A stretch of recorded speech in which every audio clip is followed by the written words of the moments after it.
کہا کیا جاتا ہے کہ پیر صاحب جلالی ہیں، بدتمیز کا نام ہم نے جلالی رکھ دیا۔ تو یہ عجیب کہانی ہے۔ تصوف تو اخلاق عالیہ کا نام ہے، اور یہ جو نذرانے کا تصور ہے ہمارے ہاں طریقت میں، اس کا یہ قطعاً مفہوم نہیں ہے جو اس وقت موجودہ پیران کرام کہہ لیں یا کرائم کہہ لیں انہوں نے رکھا ہوا ہے۔ تو بالکل یہ تصور نہیں ہے، بلکہ یہ ایک بہت بڑی این جی اوز ہیں۔ ہر مرید نے اپنا دکھڑا پیر کے سامنے رکھنا ہوتا ہے، اپنا راز اس کے سامنے بتانا ہوتا ہے، اور وہ ہر ایک کے حالات سے آگاہ ہوتا ہے۔ تو نذرانے کا تصور یہ ہے کہ امیروں سے لے اور غریبوں کی مدد کرے۔ غریبوں سے بھی نذرانے لے لیے جاتے ہیں۔ وہ پتہ نہیں کراچی میں کوے ہوتے ہیں کہ نہیں ہوتے، ہمارے تو وہ کوے ہوتے ہیں، تو وہ بچہ روٹی کھا رہا ہوتا ہے تو اس کے ہاتھ سے بھی چھین کے لے جاتے ہیں۔ تو موجودہ دور میں تو پیروں کا بھی یہ حال ہے، غریبوں سے بھی نذرانے لے رہے ہوتے ہیں، اور وہ بیچارے اپنے خون پسینے کی کمائی سے ان کو پال رہے ہوتے ہیں، اور ان کی زندگی آسودہ ہے۔ ان کا وہ نذرانہ جو ہے وہ ایسے ہی ضائع ہو جاتا ہے۔ یہ نہیں ہے کہ ان کو بڑی ضرورت ہوتی ہے پیران، وہ ایک بے عمل نعت خان پہ ایسے لٹ جاتا ہے، ایک سوٹ میں پھینک دیتے ہیں، اور وہ بیچارہ 10 دہاڑیوں کی کمائی پیر کو دے رہا ہے، اور پیر ایسے پھینک دیتا ہے، بس ختم۔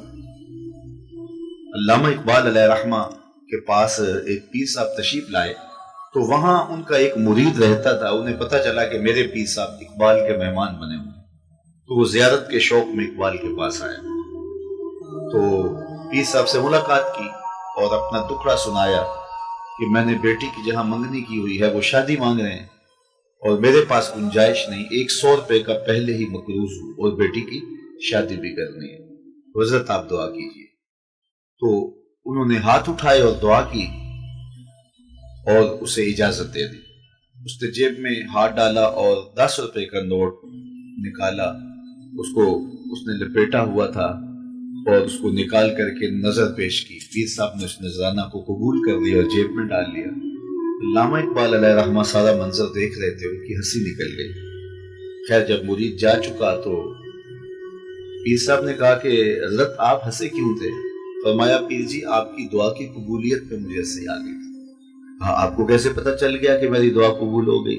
کہا جب آپ نے دعا نہیں کی تھی تو وہ 100 روپے کا مقروض تھا، تو جب دعا کر دی تو وہ 110 کا مقروض ہو گیا۔ آنا نہیں سود ہے پیران حرم کا۔ ایک تو مریدوں کی دعا ہے نا کہ پیر صاحب کی زیارت ہو جائے، اور ایک پیر صاحب کی دعا ہے الہی مجھے 200-400 مریدوں کا پیر بنا دے، اور ان کی دن بھر کی کمائی سے میری جاگیر بنا دے۔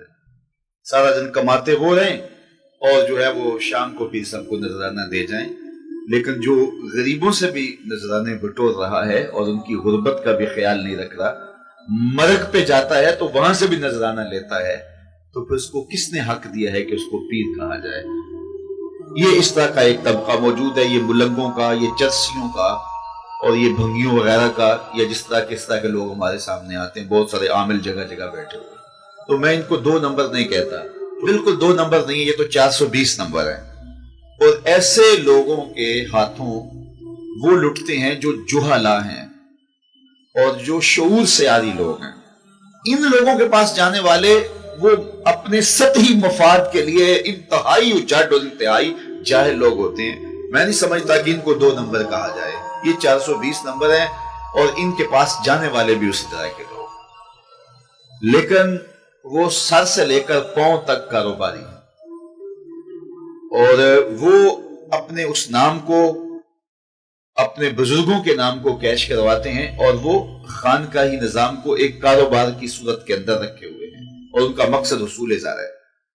ایسے لوگوں کے پاس جا کے بیٹھنے سے جو بھی باشعور آدمی ہوگا وہ چند دنوں میں سمجھ جائے گا کہ یہ شخص صوفی ہے یا جو ہے تصوف کے نام پر جو ہے وہ کاروبار کرنے والا ہے۔ یہ 2 نمبر لوگ ہیں، یہاں سے وہ جو ہے وہ لوگ جو ہے وہ دھوکہ کھا جاتے ہیں۔ سے لوگ بھی جو ہے وہ اسلام کے لیے نقصان دہ ہوتے ہیں، ان کو جو ہے 420 نمبر کہوں گا۔ اور دوسرا طبقہ بالخصوص 2 نمبروں کا ہے، اور یہ جو طبقہ ہے جن کا فہم دین اور فہم تصوف ناقص ہے، اور وہ اس تصوف کی تعلیم سے لوگوں کے اندر جو ہے وہ حرارت جو اندر کی ہے وہ چھین لیتے ہیں۔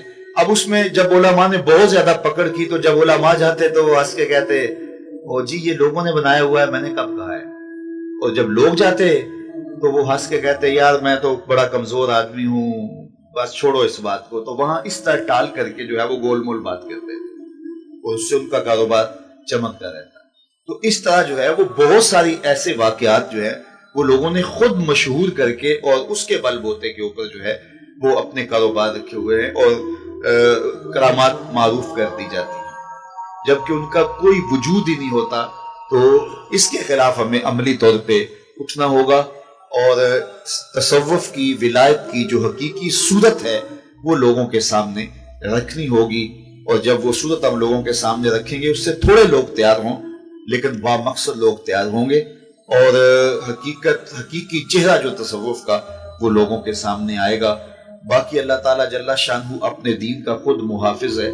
موجودہ صورت میں اگر ہم نے اپنا کوئی کردار ادا نہ کیا اور اس طرح کے بابے ملنگ اور اس طرح کے 2 نمبر لوگ پنپتے رہے، پرورش پاتے رہے اور معاشرے کے اوپر مؤثر رہے، اور ان کے پاس چونکہ ذرائع ابلاغ بھی اب ہر ایک کو، یہ سوشل میڈیا جب سے آیا ہے تو اب ہر ایک کی پہنچ میں ذرائع ابلاغ بھی آ گئے، تو جو بھی جس طرح چاہے اپنی تشہیر کر سکتا ہے، تو ہم بھی اس پہ خاموشی اگر طاری رکھی تو پھر جو ہو رہا ہے وہ تو ہم سب کے سامنے ہی ہے، لیکن اگر ہم اپنا حق ادا کیا، وہ کہتے ہیں اپنے حصے کا کام اگر ادا کیا